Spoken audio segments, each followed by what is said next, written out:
Buying a home is super exciting, but do you know the true costs that are involved? Many buyers are shocked by some of the unexpected costs, and skipping this pre-approval process could cost you your dream home. In this video, I'm going to be breaking down all the costs that you need to know about and explaining why pre-approvals are essential and your secret weapon in the home buying process. Stay with me because understanding these details could save you thousands of dollars and make your journey a whole lot smoother. What's up, everyone? My name is Jack Bouvier with the Bouvier Real Estate Group here at eXp Realty, helping people just like you day after day buy, sell, and invest in this booming market here in Saskatchewan. If you have any questions at all about the real estate market, how to start your journey, any questions whatsoever, my contact details are below. Feel free to reach out to me, book in a call. All my resources and website details and links are there as well. So if you have any questions about anything, I'd be happy to connect and help out. So what are the costs involved with buying a house? Well, one is you have your down payment. So depending on what you plan to put down with your mortgage broker or your bank, this is the amount upfront that you're going to be paying for your house. This typically ranges in between $5,000 to $20,000 of the home's purchase price. Let's say on a $400,000 house, a 10% down payment, will you be looking at roughly $40,000 as a down payment. Just to note, anything under 20%, you're going to be having to pay a insurance premium since the bank is lending you a higher amount. So there is going to be an extra insurance premium cost that you're going to have to pay on top. Next, you're going to have the closing costs. These are some of the additional fees at the time of closing, usually about 1% to 3% of the purchase price. These are things such as title insurance, legal fees, transfer taxes, and loan originating fees. Then as well, you're going to have the home inspection and the appraisal cost as well. And this is during the due diligence period. Once you've got an accepted offer on your property, home inspections typically range anywhere between $300 to $500 to ensure that your house is in good condition, and they point out all the underlying issues of the home. And the appraisals, sometimes they're provided by the bank since the bank might need their own third-party appraisal company to ensure the value of the home before they make the loan, or you might need to get it on your own as well and provide that appraisal for them, which can cost about $400 to $700. Then you have property taxes and insurance. And again, your lawyer is going to be able to adjust the taxes, so you make sure you pay taxes on the day that you take possession, and for the remaining term of the year, you're not going to be paying it for the whole term of the year. Same thing goes for your insurance and all the other expenses. But these property taxes can range anywhere from 0.5% to 2% of the home's value. This homeowner's insurance, this value is assessed by the city, so it depends on what they believe that taxes in the area and the value of those homes should be assessed at. And as for homeowners insurance, it ranges anywhere from $1,000 to $2,000 annually. You can get a bunch of different insurance quotes, and I would recommend doing so. I've always found TD to be a very good rate, but it does depend on your property and your situation. You can talk to a lot of different insurance providers and see what your best rate would be. Then some of the additional costs that you might be paying are moving costs.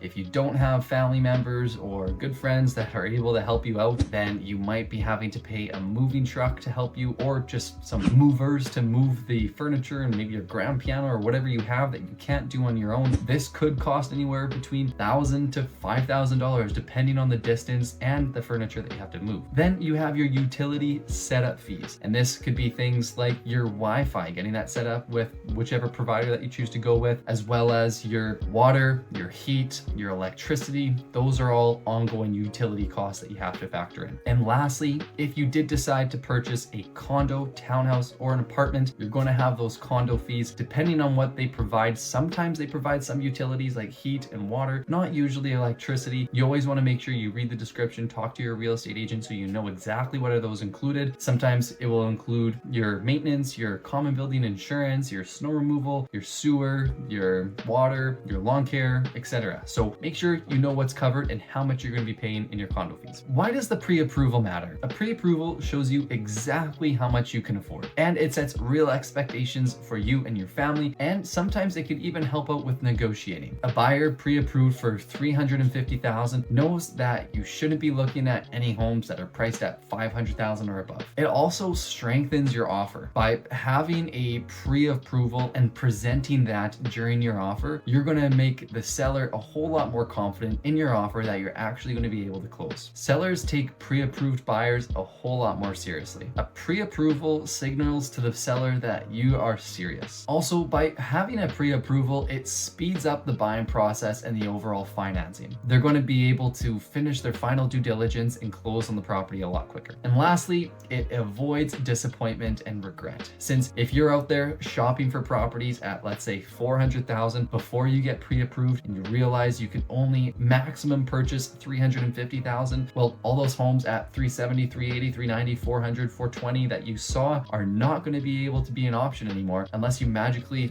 win the lottery and get some more money. But it does make you a whole lot more disappointed that if you did fall in love with a house at your higher price point, then it won't be an option for you. Simply, it helps you avoid falling in love with those homes that you simply can't afford. Some common misconceptions about some of these costs and the pre-approval is that the down payment is the only cost that you have to pay. Many buyers overlook costs and inspections and moving fees and utilities and all the other things that go along with closing on a property. Also, a big misconception is they assume that the pre-approval is the same as a pre-qualification, and that's not simply true. A pre-qualification is an estimate on what you can afford, and a pre-approval is a verified financial snapshot where they look at your credit, your whole portfolio, your financial picture, and they give you an official pre-approval. Then when you got your pre-approval, you know how much you can afford, you can begin the shopping process, and then once you find that house, then that's when they go through the final approval. You submit that accepted offer with your lender or your mortgage broker or your bank, and they'll give you that final approval, ensuring that that pre-approval will match the property that you've got an accepted offer